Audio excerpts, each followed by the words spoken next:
सत्संग से सोधी आवे, नहीं जीव 84 में जावे। सत्संग से सोधी आवे, नहीं जीव 84 में जावे। अब मेटो द्वेष और राग, हो राग या उम्र बतेरी जाली। अब मेटो द्वेष और राग, हो राग या उम्र बतेरी जाली। आप देखते हो पीछे से एक श्रद्धालु सत्संग से जा रहे थे, सच्चा सौदा सिरसा वाले के पेपर में आई थी, और उसके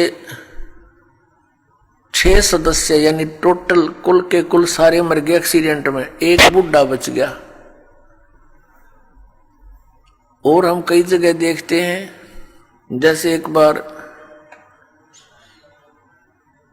भूकंप आया था गुजरात के अंदर, और सभी व्यक्ति 26 जनवरी यानी गणतंत्र दिवस भारत का मनाने के लिए तैयार थे। सन 2000 की बात है, 26 जनवरी की। ऐसा भयंकर भूकंप आया, 26 जनवरी की छुट्टी थी, कर्मचारी अधिकारी सब अपने घरों पर टेलीविजन के सामने बैठे थे कि आज अपने गणतंत्र दिवस की झांकी देखेंगे। ऐसा भयंकर भूकंप आया, जिन मकानों को, कोठियों को, संपत्ति को बनाने में सारा जीवन न्यौछावर कर दिया, उन्हीं कोठियों के नीचे दबके पूरे के पूरे परिवार नष्ट हो गए। पुण्यात्माओं, इस काल ने आप और हमारे ऊपर इतना प्रेशर डाल रखा है, तीनों गुणों का, 3 इंजेक्शन लगा रखे हमारे, ये लगे ही रहते हैं, इनका प्रभाव हमारे ऊपर बना ही रहता है कंटिन्यूसली। तो उसके कारण हम इतने प्रभावित हैं कि हम अपने उद्देश्य को ही भूल चुके हैं। अब विचार करो, जो व्यक्ति उस भूकंप में मर गए या दुर्घटना में मर गए, वो कौन सी क्रियाएं किया करते थे, उनके क्या उद्देश्य थे, उनकी कितनी इच्छाएं थी, और हमारी क्या है, हम क्या सोचते हैं, हम कर क्या रहे हैं।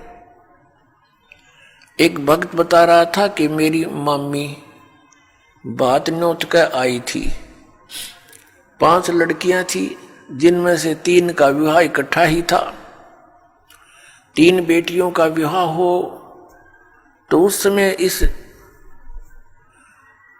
मनुष्य के माइंड की नीडल या सुई 100 से नीचे नहीं रहती।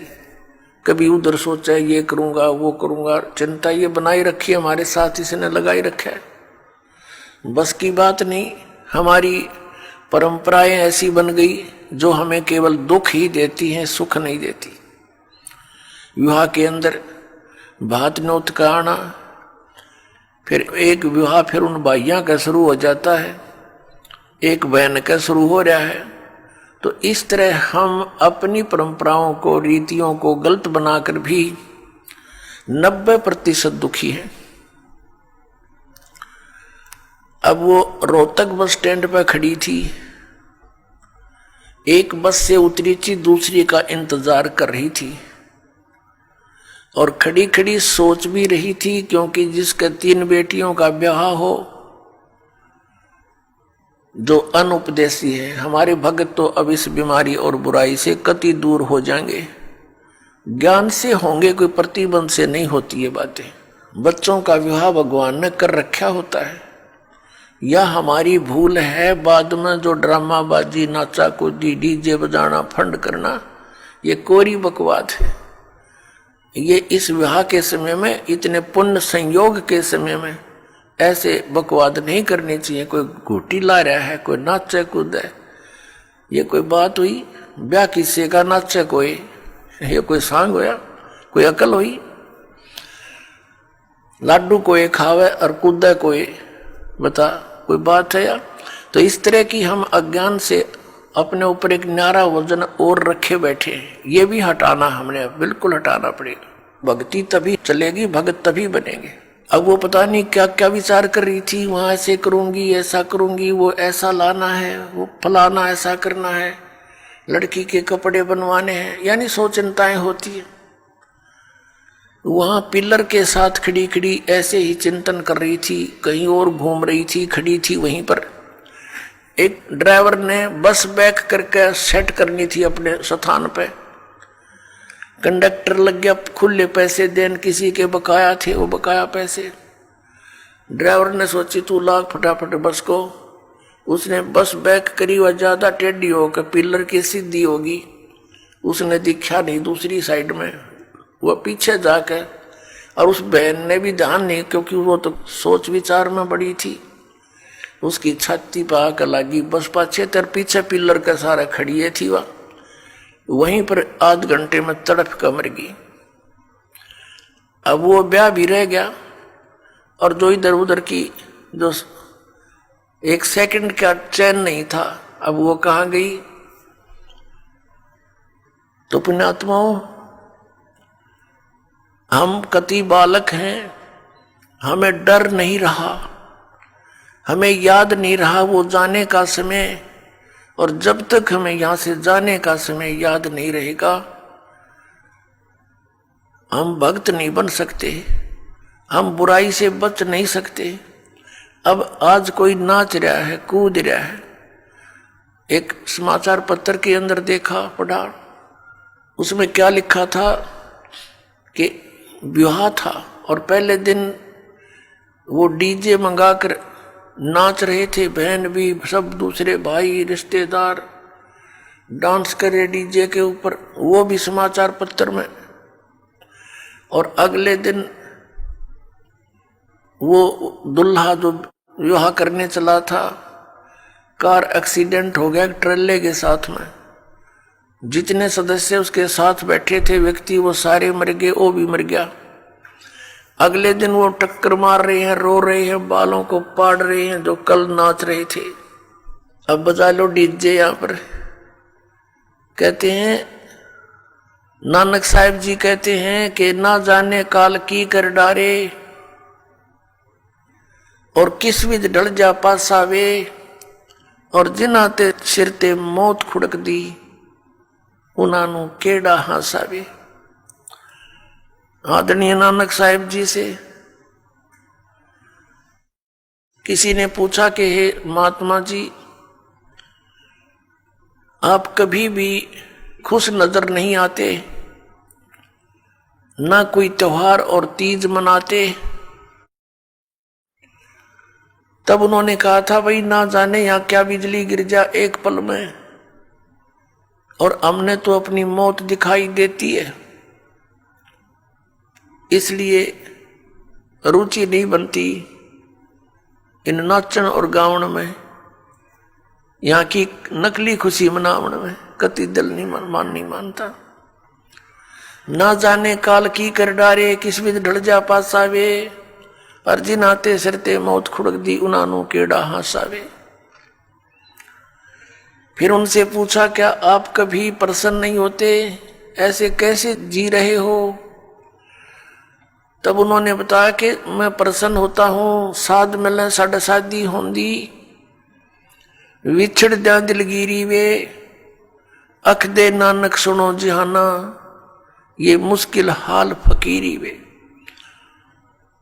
नानक साहिब जी कह रहे हैं कि जब मेरे भक्त, मेरी साध संगत यहां आती है सत्संग श्रवण करने के लिए, तो मेरी खुशी का कोई ठिकाना नहीं हो रहता। वो हमारे साथी है, वो हमारी खुशी है। और जब ये वापस जाते हैं संसार में यहाँ से, तो फिर मुझे दिलगिरी होती है, बहुत परेशानी दुख हो जाता है, चिंता लग जाती है कि कहीं ऐसा ना हो ये मेरे बच्चों को, जिनको मैंने मुश्किल से मार्ग पर लाया है, सत्य बताया है, परमात्मा का सच्चा ज्ञान समझाया है, कहीं कोई काल, क्योंकि संसार में इस ज्ञान के जानने वाले व्यक्ति नहीं हैं। एक अकेला एक संत होता है जो सतमार्ग देता है, असंतों की गिनती नहीं होती। उनसे प्रभावित अन्य श्रद्धालु भी फिर उसी की बोली बोलते हैं, वही क्रियाएं करते हैं। तो नानक साहिब जी कहा करते कि मुझे फिर चिंता बन जाती है, कहीं मेरी फसल में कीड़ा ना लग जा, यानी कोई काल का दूत इनको भ्रमित ना कर दे, इनका जीवन नष्ट हो जा। कहते हैं साध मिले साढ़ा शादी होंगी, जब ये वापस आते हैं एज इट इज, तो मेरी खुशी का ठिकाना नहीं रहता कि परमात्मा की दया से अभी ये बचे हुए हैं।